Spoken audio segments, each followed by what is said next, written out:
bonke abakhona ngoba bonke abafundisi abantu abasha e-Sunday school egameni lenkosi yethu uJesu. Ngiyabonga kakhulu esiyabonga namanye obambisile khona ukwazi ukuhlala ukuthi kwenziwe ngokuvula namhlanje. Kodwa kube umusa kaNkulunkulu angenzele wona. Ibheka nje uNkulunkulu esithwala endlini yonke. Uyangithwala ngaso sonke isikhathi. It is because abangahamba esigodini sethu yokufa yena onami angishiye. Ibheka nje uNkulunkulu ukuthi uthanda kangakanani empilweni yami.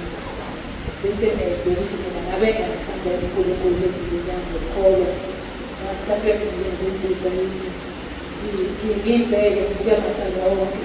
Ukuthi ngabe ngiyazidela ngizidele uNkulunkulu.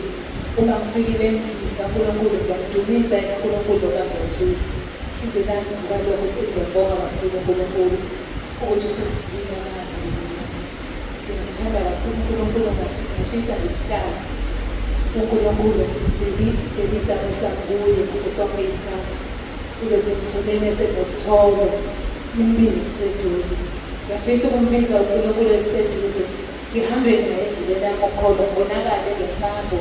Ungabe ukhuluma ngomlomo kuphela, kodwa nehambo yami ilenze izwi kaNkulunkulu. Kulesi sikhathi bazame ngizocela makhona abazame siqala ukubangana nabo phakathi kwalendlu.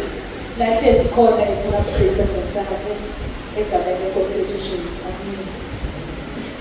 Wethembekile